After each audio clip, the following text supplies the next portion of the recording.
2016 റിലീസായ തംകിങ് സ്പൈക്ക് എന്ന വളരെ രസകരമായ ഒരു കഥയാണ് നമ്മൾ ഇന്ന് കേൾക്കാൻ പോകുന്നത്. വളരെ ഇൻട്രസ്റ്റിംഗ് സ്റ്റോറിയാണ്. സ്കിപ്പ് ചെയ്യാതെ കണ്ടാൽ നിങ്ങൾക്ക് തീർച്ചയായും ഇഷ്ടപ്പെടും. വേഗം തന്നെ വീഡിയോയിലേക്ക് കടക്കാം. അതിനു മുന്നേ ഇതുപോലത്തെ വീഡിയോസ് കാണാൻ നിങ്ങൾക്ക് ഇഷ്ടമാണെങ്കിൽ മറക്കാതെ ഇപ്പോൾ തന്നെ നമ്മുടെ ചാനൽ ഒന്ന് സബ്സ്ക്രൈബ് ചെയ്യാം. കഥ തുടങ്ങുന്നത് നമ്മുടെ കഥാനായികയായ ഹാനിനെ കാണിച്ചുകൊണ്ടാണ്. ഹാൻ അവളുടെ സഹോദരിയോട് സംസാരിച്ചുകൊണ്ടിരിക്കുന്നു. ഹാൻ ഒരു പുതിയ യൂണിവേഴ്സിറ്റിയിലേക്ക് പഠിക്കാനായി പോകുന്ന കാര്യം കൊണ്ട് തന്നെ സഹോദരി ഹാനിനോട് എന്തായാലും കോളേജിൽ പോകുമ്പോ പല പയ്യന്മാരെയും കാണും, ആരെയും പ്രണയിച്ചിട്ടില്ല കേട്ടോ, ഈ പ്രണയമൊക്കെ വെറും വേസ്റ്റാ, ഒടുക്കം നമുക്ക് സങ്കടം വരൂ എന്നിങ്ങനെ ഓരോ ഉപദേശങ്ങൾ അങ്ങ് കൊടുക്കുന്നു. പക്ഷേ അന്ന് ഫസ്റ്റ് ഡേ ക്ലാസ്സിലേക്ക് പോകുന്ന അവൾ ഒരു കാർ അപകടത്തിൽ നിന്ന് തലനാടിരക്കാണ് രക്ഷപ്പെടുന്നത്. അവളെ അപകടത്തിൽ നിന്ന് രക്ഷപ്പെടുത്തിയ പയ്യനെ കണ്ടപ്പോഴേ അവൾക്ക് അവനോട് ഒരു ഇഷ്ടം തോന്നുന്നു. അവനങ്ങട്ടെ അവളെ ഹെൽപ്പ് ചെയ്ത് കാഷ്വലായി അങ്ങ് പോയെങ്കിലും ഹാനിന്റെ ഉള്ളിൽ നിന്ന് ആ പയ്യൻ അങ്ങനെ അങ്ങ് പോയിട്ടില്ല. അവനോട് വല്ലാത്തൊരു അട്രാക്ഷൻ തോന്നുന്ന അവൻ ആരാണ് എന്താണ് എന്ന് കൂടുതലായി അന്വേഷിക്കുന്നു. അപ്പോഴാണ് മനസ്സിലാവുന്നത് ആ പയ്യന്റെ പേര് റാ എന്നാണെന്നും റാ ആ ഒരു കോളേജിലെ തന്നെ വോളിബോൾ ടീമിന്റെ ക്യാപ്റ്റൻ ആണെന്നും. അവിടേക്ക് എത്തുന്ന ഒരു പുതിയ സ്റ്റുഡന്റിനെ നമുക്ക് കാണാം. ആളുടെ പേര് ഹേസങ് എന്നാണ്. ഹേസങ് മുന്നേ തന്നെ ഒരു പ്രൊഫഷണൽ വോളിബോൾ പ്ലെയർ ആണ്. ഇപ്പൊ യൂണിവേഴ്സിറ്റിയിൽ പഠിക്കാനായി എത്തിയിരിക്കുന്നു. ക്ലാസ്സിലെത്തുന്ന അവന്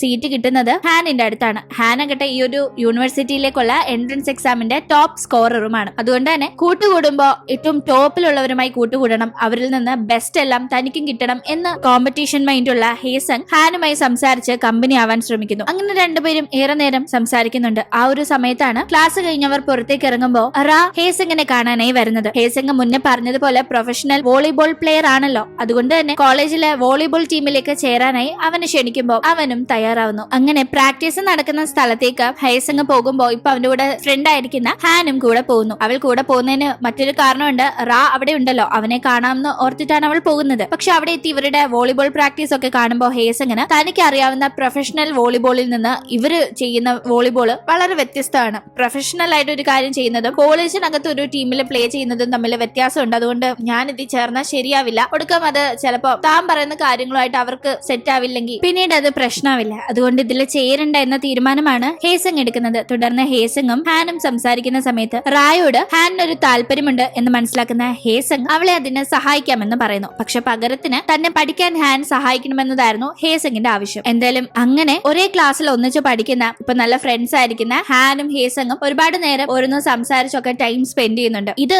മാറി നിന്ന് റായും കൂട്ടരും ഒബ്സർവ് ചെയ്യുന്നുണ്ട്. കാരണം തങ്ങളുടെ വോളിബോൾ ടീമിലേക്ക് ചേരാന്ന് പറഞ്ഞ ഹേസങ് പിന്നീട് പിന്മാറിയത് എന്തുകൊണ്ടാണെന്ന് റായ്ക്ക് അറിയില്ല. ഒരു പ്രൊഫഷണൽ പ്ലെയറും അല്ലാത്ത പ്ലേയേഴ്സും തമ്മിലുള്ള വ്യത്യാസത്തെ പറ്റിയൊന്നും റായ്ക്ക് ഒരു എക്സ്പ്ലനേഷൻ ഹേസങ് കൊടുത്തില്ല. ഇനി അവരെ കൊച്ചാക്കുന്നത് പോലെ അവർക്ക് തോന്നുമോ എന്ന് കരുതി അവൻ ജസ്റ്റ് ഞാൻ ഇല്ലാന്ന് പറഞ്ഞു ഒഴിഞ്ഞു മാറിയതായിരുന്നു. അപ്പോ എങ്ങനെയും അവനെ തിരിച്ചു കൊണ്ടുവരണം എന്ന ഇന്റൻഷനിലാണ് അവനെ ഫോളോ ചെയ്യുന്ന ഇവർ. ഹാനിന്റെ കൂടെ കൂടുതൽ സമയം ഹേസങ് സംസാരിക്കുന്നതും ഹാപ്പി ആയിട്ടിരിക്കുന്നതും ഒക്കെ കാണുന്നത്. അപ്പൊ കാണുമ്പോൾ ഇവര് കരുതുന്നത് ഹാനും ഹേസങ്ങും തമ്മിലെ റിലേഷനിലാണ്. അപ്പോ ഹാൻ വിചാരിച്ചാൽ ഹേസങ്ങിനെ വോളിബോളിലേക്ക് കൊണ്ടുവരാൻ സാധിക്കുമെന്നാണ്. അതിനുവേണ്ടി റാദെ നേരെ ഹാന്റെ അടുത്ത് ചെന്ന് സഹായം ചോദിക്കുന്നു. ശരി, നിങ്ങൾ ഹേസങ്ങിനെ ഇംപ്രസ് ചെയ്യുക, അല്ലാതെ എനിക്ക് എങ്ങനെ ഒരു പ്രൊഫഷണൽ പ്ലെയറിനോട് നിർബന്ധിച്ചൊരു വോളിബോൾ ടീമിൽ ചേർക്കാൻ സാധിക്കും? അതിനായിട്ട് നിങ്ങൾ ഒരു മാച്ച് ജയിച്ചു കാണിക്കുക എന്നൊക്കെ ഇങ്ങനെ പറയുമ്പോൾ ശരിയെന്നും പറഞ്ഞ് റായും ടീമും ഒരു മാച്ചിന് പ്രിപ്പയർ ആവുന്നുണ്ട്. പക്ഷെ അവർക്ക് ഹേസങ്ങിനെ ഇംപ്രസ് ചെയ്യുന്ന രീതിയിൽ ആ മാച്ച് ജയിക്കാനായി സാധിക്കുന്നില്ല.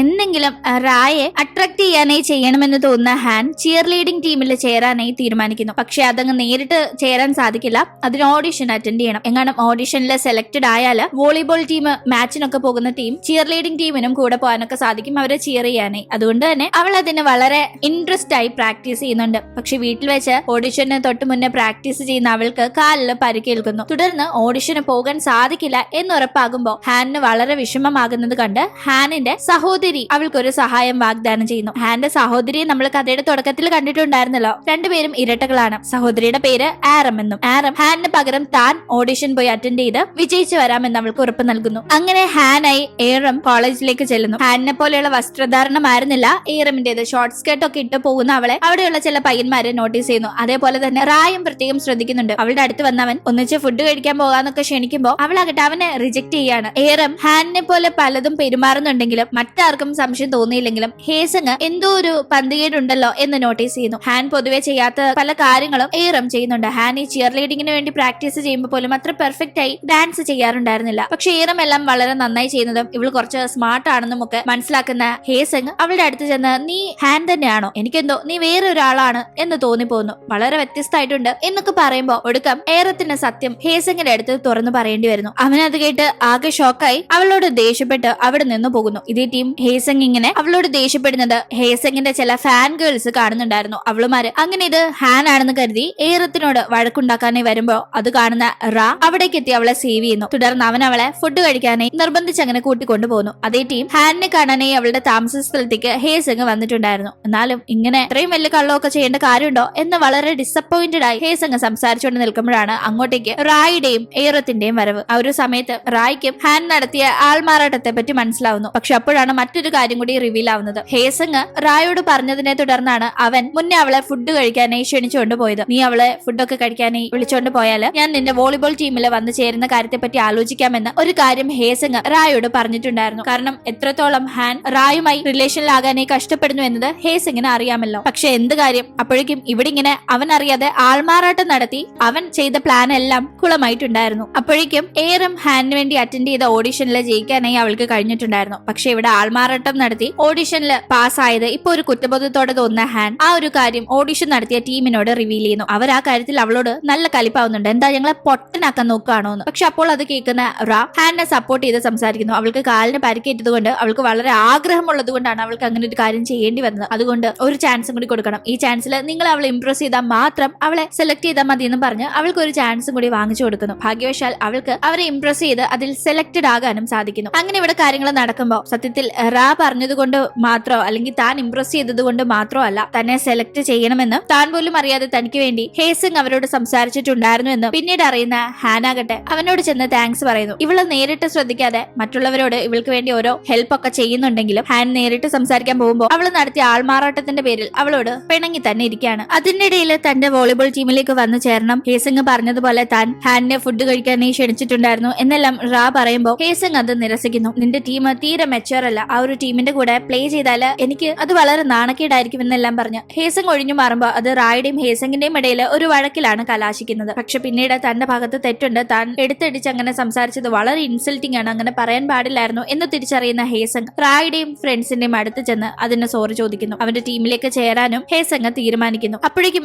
റായോടുണ്ടായിരുന്ന ആ ഒരു ഇഷ്ടമൊക്കെ ഒരു ജസ്റ്റ് അട്രാക്ഷൻ ആണ്, തനിക്ക് ശരിക്കും ഇഷ്ടം ഹേസങ്ങിനെയാണ് എന്നത് ഹാൻ തിരിച്ചറിയുന്നു. കാരണം നല്ല കമ്പനി ആയിട്ട് ഇരുന്നിട്ട് ഇടയ്ക്ക് അവനൊരു അകൽച്ച കാണിച്ചപ്പോഴാണ് അവൾക്കത് മനസ്സിലായി തുടങ്ങിയത്. അവൾ അങ്ങനെ പതിയെ പതിയെ അവന്റെ പിണക്കം മാറ്റിയെടുക്കുന്നു. അവനും ഇപ്പൊ വീണ്ടും പഴയതുപോലെ അവളുമായി നല്ല കമ്പനിയാണ്. അതിന്റെ ഇടയിൽ രണ്ടുപേരും നടന്നു പോകുമ്പോൾ ഒരു ദിവസം സൈക്കിൾ ഇടിക്കേണ്ടതിൽ നിന്ന് ഹേസങ് ഹാനിനെ സേവ് ചെയ്യുന്നു. തുടർന്ന് രണ്ടുപേരും ഇരുന്ന് സംസാരിക്കുമ്പോൾ തന്റെ ഇഷ്ടം അവനോട് തുറന്നു പറയാനായി അവൾ ശ്രമിക്കുന്നുണ്ടെങ്കിലും എന്തോ അങ്ങോട്ട് ധൈര്യം വരുന്നില്ല. അങ്ങനെ ഇരിക്കെ കോളേജിലെ ഒരു പ്രോഗ്രാമിന്റെ ഭാഗമായി ബോയ്സിൽ നിന്നും ഗേൾസിൽ നിന്നും റെപ്രസെന്റേറ്റീവ്സിനെ സെലക്ട് ചെയ്യണം. അക്കാഡമിക്സിൽ മികച്ചു നിൽക്കുന്ന ഹാനിനെയും ഒപ്പം തന്നെ സ്പോർട്സിൽ ഇപ്പോൾ മികച്ചു നിൽക്കുന്ന ഹേസങ്ങിനെയുമാണ് കോളേജിന്റെ ലീഡേഴ്സായി സെലക്ട് ചെയ്യുന്നത്. തുടർന്ന് അതിന്റെ ഭാഗമായി നടക്കുന്ന ഫോട്ടോഷൂട്ടിൽ രണ്ടുപേരും പങ്കെടുക്കുന്നു. അങ്ങനെ ഫോട്ടോഷൂട്ട് അവസാനിക്കുമ്പോഴേക്കും ഹാൻ വളരെ ഹാപ്പി ആയിരുന്നു. കാരണം അവൾക്ക് അവൾ ഇഷ്ടപ്പെടുന്ന ഹേസങ്ങിന്റെ കൂടെ ടൈം സ്പെൻഡ് ചെയ്യാൻ സാധിച്ചല്ലോ. പക്ഷെ അപ്പോഴാണ് അപ്രതീക്ഷിതമായ ഒരു കാര്യം നടക്കുന്നത്. ഇത്രയും നാള് ഹാൻ റായെ അട്രാക്ട് ചെയ്യാനായി നടന്നപ്പോ മൈൻഡ് ചെയ്യാതിരുന്ന അവൻ ഇപ്പൊ അവളുടെ അടുത്തേക്ക് എത്തി അവളെ ഒന്നിച്ച് ഫുഡ് കഴിക്കാനൊക്കെ ക്ഷണിക്കുന്നു. ഇത് ഹേസങ് പറഞ്ഞിട്ട് ക്ഷണിക്കുന്നതല്ല. എന്തായാലും അവൾ എന്തെങ്കിലും റെസ്പോണ്ട് ചെയ്യും മുന്നേ ഹേസങ് അവളോട് ഓൾ ദി ബെസ്റ്റ് എന്നൊക്കെ പറയാണ്. കാരണം ഹാനിന് റായയാണ് ഇപ്പോ ഇഷ്ടമെന്നല്ലേ അവൻ തെറ്റിദ്ധരിച്ചു വെച്ചിരിക്കുന്നത്. അങ്ങനെ വേറെ വഴിയില്ലാതെ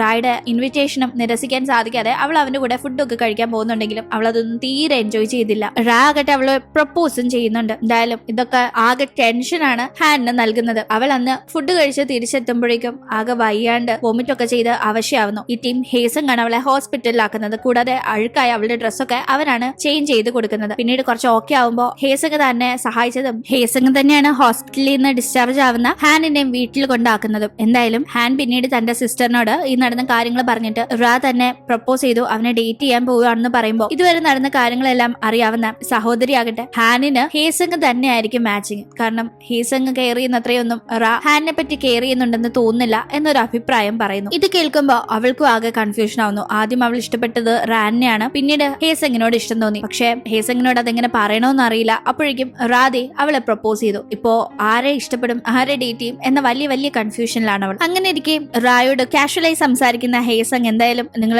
ഡേറ്റ് ചെയ്യാൻ സ്റ്റാർട്ട് ചെയ്തെങ്കിൽ ഒരിക്കലും ഹാനിനെ വിഷമിപ്പിക്കുന്ന രീതിയിൽ നിന്റെ ഭാഗത്തു നിന്ന് പെരുമാറ്റം ഒന്നും ഉണ്ടാവരുത്, അത് ശരിയാവില്ല, അവള് വളരെ പാവമാണ്, നല്ല കുട്ടിയായിരുന്നെല്ലാം ഹേസങ് ഇങ്ങനെ പറയുമ്പോ, ഓ അതെന്താ ഇങ്ങനൊക്കെ പറയുന്നത്, എന്താ ഇയാൾക്ക് ഹാനിനോട് താല്പര്യം ഉണ്ടോന്ന് റാ ചോദിക്കുമ്പോ ഹേസങ് അതിന് ഉത്തരം പറയുന്നില്ല. മൗനം സമ്മതം എന്ന പഴഞ്ചൊല്ലി കേട്ടിട്ടില്ലാത്തത് കൊണ്ടായിരിക്കാം റാ ഓ അപ്പൊ ഇഷ്ടമല്ലേ, അപ്പൊ പിന്നെ എന്റെ ഗേൾഫ്രണ്ടിന്റെ കാര്യം ഞാൻ നോക്കിക്കോളാന്ന് ഒരു മറുപടി കൊടുക്കുന്നു. അങ്ങനെ എനിക്ക് ഒരു ദിവസം ഡേറ്റിന് റാ ഹാനിനെ കൂട്ടിക്കൊണ്ടുപോകുന്നു. അവൾക്ക് വളരെ ബ്യൂട്ടിഫുൾ ആയ ഒരു റിംഗ് ഒക്കെ ഗിഫ്റ്റ് ചെയ്യുന്നുണ്ട്. അതിനുശേഷം അവളെ വീട്ടിലേക്ക് ഡ്രോപ്പ് ചെയ്യുന്നവൻ അവളെ കിസ് ചെയ്യാനേ നോക്കുമ്പോൾ നമ്മുടെ റിലേഷൻ ഇത്ര ഫാസ്റ്റ് ആയി പോകണ്ട, അത് പതിയെ കൊണ്ടുപോയാൽ മതിയെന്ന് അവൾ അത് തടയുന്നു. അങ്ങനെ എനിക്ക് ഹേസങ്ങും ഹാനും റായും ഒന്നിച്ച് കണ്ടുമുട്ടുന്ന ഒരു സിറ്റുവേഷൻ വരുന്നു. ആ ഒരു സമയത്ത് ഇതിനു മുന്നേ 3 പേരും ഒന്നിച്ചിരുന്ന് സംസാരിച്ചപ്പോഴത്തെ പോലെയല്ല കാര്യങ്ങൾ. ഹാനിന്റെയും ഹേസങ്ങിന്റെയും ഉള്ളിൽ എന്തൊക്കെയോ കാര്യങ്ങളുണ്ട് എന്ന് തോന്നുന്നവന് രണ്ടുപേർക്കും ഇനി പരസ്പരം ഇഷ്ടമാണോ, അത് പറയാൻ മടിച്ച് ഇങ്ങനെ ഒരു തെറ്റിദ്ധാരണയിൽ വന്ന് പെട്ടതാണോ എന്ന ഡൗട്ടിൽ വോളിബോൾ പ്രാക്ടീസിന് ഹേസങ് പോകുന്ന ടീം അവന്റെ ഫോൺ രഹസ്യമായി എടുത്ത് റാ അതിൽ നിന്ന് ഹാനിന് ഒരു ഇഷ്ടം തുറന്നു പറഞ്ഞുകൊണ്ട് ഒരു മെസ്സേജ് അയക്കുന്നു. ആ മെസ്സേജ് കാണുന്ന ഹാനിന് ഒരിക്കലും ഹേസങ് അല്ല ഇത് അയച്ചത് എന്ന് ഉറപ്പുണ്ടായിരുന്നു. അതുകൊണ്ട് തന്നെ അവൾ അതിനനുസരിച്ച് ഒരു മറുപടി കൊടുക്കുമ്പോൾ അതിലൂടെ റായുടെ പ്ലാനും പൊളിയുന്നു. എന്തായാലും അങ്ങനെ ഇരിക്കെ ഹാനിനെ കാണാനായി വീട്ടിലേക്ക് ചെല്ലുന്ന റാ അവിടെ അവളെ കാണുമ്പോൾ അവളുടെ സമ്മതം പോലും ചോദിക്കാതെ കിസ് ചെയ്യുന്നുണ്ട്. പക്ഷെ അതിനുശേഷമാണ് മനസ്സിലാവുന്നത് തനിക്ക് ആള് മാറിപ്പോയി, ഇത് ഹാനിന്റെ ഇരട്ട സഹോദരിയായ ഏറം ആണെന്ന്. അവൻ ആകെ ചമ്മിപ്പോയി. സിറ്റുവേഷൻ അവിടെ വിശദീകരിക്കുമ്പോൾ ഹാനും ഏറമും അതപ്പോ വലിയ കാര്യമാക്കുന്നില്ല. എന്തായാലും അങ്ങനെ ഇരിക്കുകയാണ് ഈ ഒരു യൂണിവേഴ്സിറ്റിയിൽ നിന്ന് ചില ഫാമിലി പ്രോബ്ലം കാരണം ഹേസങ്ങിനെ മാറ്റാനായി അവന്റെ വീട്ടുകാരെ തീരുമാനിക്കുന്നത്. ആ ഒരു കാര്യം അറിഞ്ഞ ഹേസങ്ങിന് തീരെ താല്പര്യമില്ല. അതേപോലെ തന്നെ ഹാനും ഇതറിഞ്ഞ് ആകെ വിഷമത്തിലാവുന്നു. കാരണം അവൾക്ക് ഹേസങ്ങിനെ കാണാതിരിക്കാൻ വയ്യ. അതുകൊണ്ട് തന്നെ അവൾ വേഗം അവന്റെ അടുത്തേക്ക് ഓടി ചെന്ന് കെട്ടിപ്പിടിക്കുന്നു. ആ ഒരു മൊമെന്റില് എവിടുന്നോ ധൈര്യം വരുന്ന അവളുടെ ഉള്ളിൽ അവനോടുള്ള ഇഷ്ടം തുറന്നു പറയുന്നു. അവനും ഇത് കേട്ട് ആകെ ഞെട്ടിയിട്ടുണ്ടായിരുന്നു. കാരണം തനിക്കുള്ളത് പോലെ ഒരു ഇഷ്ടം അവൾക്ക് തിരിച്ച് തന്നോടുണ്ടെന്ന് തിരിച്ചറിയാൻ അവൻ വൈകിപ്പോയിരുന്നു. ഇവരിങ്ങനെ നിൽക്കുന്നത് കണ്ട് റായ് എത്തുമ്പോൾ തുടർന്ന് എല്ലാ കാര്യങ്ങളും ഹാനിന് തുറന്ന് സമ്മതിക്കേണ്ടി വരുന്നു. അതായത് ആദ്യം റായെ ഇഷ്ടപ്പെടാനായി ഹേസങ്ങിന്റെ സഹായം താൻ ആവശ്യപ്പെട്ടതും തുടർന്ന് പല കാര്യങ്ങൾ സംഭവിച്ചു. ഒടുക്കം തനിക്ക് ഹേസങ്ങിനോട് ഇഷ്ടമായപ്പോ റാ കൺഫസ് ചെയ്തതും പക്ഷെ ഉള്ളിന്റെ ഉള്ളിൽ ആ ഒരു റിലേഷന് സമ്മതം പറയുമ്പോഴും തന്റെ ഉള്ളിൽ ഹേസങ് ആയിരുന്നു എന്ന കാര്യങ്ങളെല്ലാം. തുടർന്ന് ഒരു മ്യൂച്വൽ അണ്ടർസ്റ്റാൻഡിംഗിൽ റായും ഹാനും അവരുടെ ഇഷ്ടം അവസാനിപ്പിക്കുന്നു. തുടർന്ന് ഒരു രീതിയിലും ഇനി ഹാനിനെ വിട്ടിട്ട് പോകാൻ സാധിക്കില്ല എന്ന് മനസ്സിലാക്കുന്ന ഹേസങ് തന്റെ വീട്ടിൽ ചെന്ന് സംസാരിച്ച് ഇവിടെ തന്നെ പഠിക്കാനുള്ള അനുവാദം വാങ്ങുന്നു. അത് ഒരു സർപ്രൈസ് ആയി അവളെ അറിയിക്കാനായി നേരെ അവളുടെ വീട്ടിലേക്കാണ് ഹേസങ് പോകുന്നത്. അവിടെ വെച്ച് ഈ ഒരു ഗുഡ് ന്യൂസ് പറയുന്നതിനോടൊപ്പം തന്നെ അവൾ മുന്നേ അവളുടെ ഇഷ്ടം തുറന്നു പറഞ്ഞപ്പോഴും അതിന് മറുപടി കൊടുക്കാതിരുന്ന ഹേസങ് അവന്റെ ഇഷ്ടം ഇപ്പോൾ അവളോട് തുറന്നു പറയുന്നു. അങ്ങനെ ഇവർ ഒഫീഷ്യലി ഇഷ്ടം തുറന്നു പറഞ്ഞ് ഡേറ്റ് ചെയ്യാനായി സ്റ്റാർട്ട് ചെയ്യുന്നു. ഹേസങ് ഒരു പോപ്പുലർ ആയ വോളിബോൾ പ്ലെയർ ആണല്ലോ, അതുകൊണ്ട് തന്നെ അവൻ ഒരുപാട് ഫാൻസ് ഉണ്ട്. പുറത്തൊക്കെ ഇവർ ഡേറ്റിനൊക്കെ പോകുമ്പോൾ ഫാൻസ് വളഞ്ഞ് രണ്ടുപേരും അവിടെ നിന്ന് ഓടി ഒളിക്കുകയൊക്കെ ചെയ്യുന്നുണ്ട്. അതിന്റെ ഇടയിൽ എങ്ങനെയൊക്കെയോ സ്വല്പം നേരം പ്രണയിക്കാനും അവർക്ക് സാധിക്കുന്നു. അങ്ങനെ അവർ അവരുടെ ഫസ്റ്റ് കിസ് ഷെയർ ചെയ്യുന്നു. പക്ഷേ ഈ ഫാൻസിനെ കൊണ്ടുള്ള ശല്യം ചിലപ്പോൾ അതിര് കിടക്കുന്നുണ്ട്. ശല്യം എന്ന് പറയാൻ കാരണം അതൊരു ഫിസിക്കൽ ഉപദ്രവത്തിലേക്ക് വരെ പോകുന്നുണ്ട്. ഇപ്പൊ തന്നെ ഹാനും ഹേസങ്ങും ഒന്നിച്ചുള്ള ടീം അത് കണ്ട് ഇഷ്ടപ്പെടാത്ത ഹേസങ്ങിന്റെ ചില ഫാൻ ഗേൾസ് ഹാനിനെ അറ്റാക്ക് ചെയ്യാനായി ശ്രമിക്കുമ്പോൾ അത് തടയുന്ന ഹേസങ്ങിന്റെ കയ്യിൽ പരിക്കേൽക്കുന്നു. തുടർന്ന് ഒരു സർജറി ഹേസങ്ങിന് അനിവാര്യമാണ്. സർജറി ചെയ്തില്ലെങ്കിൽ അവന്റെ കൈയുടെ ചലനശേഷി പോലും നഷ്ടപ്പെടും എന്നൊരു അവസ്ഥയിൽ എത്തുമ്പോൾ ഹേസങ്ങും അവന്റെ ഫാമിലിയും ഒക്കെ പ്രശ്നത്തിലാവുന്നു. കാരണം ഫാമിലിക്ക് പോലും ഹേസങ് ഒരു പ്രൊഫഷണൽ വോളിബോൾ പ്ലെയർ ആകണം എന്നതായിരുന്നു ആഗ്രഹം. എന്തായാലും പക്ഷെ സർജറി ചെയ്യാതിരിക്കാനും നിർവാഹമില്ല. ചെയ്താലും 50% സക്സസ് റേറ്റ് ഉള്ളൂ. എന്തായാലും രണ്ടും കൽപ്പിച്ച് സർജറി ചെയ്യുമ്പോൾ അവന് റിക്കവർ ആവാനായി കുറച്ചധികം നാളുകൾ വേണ്ടി വന്നു. ആ സമയത്തെല്ലാം ഹേസങ്ങിന് തുണയായി ഹാൻ തന്നെയായിരുന്നു അവന്റെ കൂടെ ഉണ്ടായിരുന്നത്. അങ്ങനെ കംപ്ലീറ്റ് ആയി ഓക്കെ ആയി തിരിച്ചവൻ കോളേജിലേക്ക് ജോയിൻ ചെയ്യുന്ന ദിവസം ഹാനിന് വളരെ സന്തോഷം നിറഞ്ഞതായിരുന്നു. തുടർന്ന് മടങ്ങിയെത്തുന്ന അവന്റെ വരവ് ഇരട്ടി മധുരം നൽകുന്നത് പോലെ തന്നെ മാച്ചിൽ പങ്കെടുത്ത് തന്റെ ടീമിനെ ജയിപ്പിക്കാനായി ഹേസങ്ങിന് സാധിക്കുന്നു. അങ്ങനെ എനിക്ക് വീണ്ടും ഡേറ്റിനൊക്കെ ഒന്നിച്ചു പോകാനായി ഹാനിന് നല്ല മടിയാണ്, പണ്ടത്തെ പോലെ വല്ലതും സംഭവിക്കുമെന്ന്. പക്ഷെ അവളെ ധൈര്യപൂർവ്വം കൂട്ടിക്കൊണ്ടു പോകുന്ന ഹേസങ് അവരെ പിന്തുടർന്ന് വരുന്ന പാപ്പരാസി റിപ്പോർട്ടറിനോടും അവനെ കണ്ട് ഒത്തുകൂടുന്ന ഫാൻസിനോടും എല്ലാം വളരെ ധൈര്യപൂർവ്വം ഇത് എന്റെ ഗേൾ ഫ്രണ്ട് ആണെന്ന് പറഞ്ഞ് ഹാനിനെ പരിചയപ്പെടുത്തുന്നു. അത് അവൾക്ക് വളരെ സർപ്രൈസ് ആയിരുന്നു. അവൾ വളരെ ഹാപ്പി ആവുന്നു. അങ്ങനെ ഇവരുടെ ലവ് ലൈഫ് ഇവിടെ വളരെ ഹാപ്പി ആയി പോകുമ്പോൾ ഹേസങ് ആഗ്രഹിച്ചതുപോലെ അവന് വോളിബോളിൽ നന്നായി കോൺസെൻട്രേറ്റ് ചെയ്യാൻ സാധിക്കുന്നു. ഇപ്പൊ തന്നെ ലേറ്റസ്റ്റ് ആയി നടന്ന ടൂർണമെന്റിൽ പോലും ഹേസങ്ങിന്റെ സഹായത്തോടെയാണ് അവന്റെ ടീമിന് ജയിക്കാനായി സാധിക്കുന്നത്. അങ്ങനെ കാര്യങ്ങളെല്ലാം വീണ്ടും ആ ഒരു പഴയ രീതിയിലേക്ക് വന്നിരിക്കുന്നു. വളരെ ഹാപ്പിയായി എല്ലാവരും ഉള്ളത് കാണിച്ചുകൊണ്ട് ഈ ഒരു കഥ ഇവിടെ അവസാനിക്കുകയാണ്. ചില സമയം നമ്മൾ ആഗ്രഹിക്കുന്ന ആളായിരിക്കില്ല നമ്മുടെ ലൈഫിലേക്ക് ഒടുക്കം വരുന്നത്, പക്ഷെ അതെന്തായാലും ചീത്തതിനായിരിക്കില്ല എന്നത് തീർച്ച. ഇന്നത്തെ വീഡിയോ നിങ്ങൾക്ക് ഇഷ്ടപ്പെട്ടാൽ മറക്കാതെ ലൈക്ക് ചെയ്തും ഷെയർ ചെയ്തും സബ്സ്ക്രൈബ് ചെയ്തും സപ്പോർട്ട് ചെയ്യാം. വീണ്ടും കാണും വരെ ബൈ.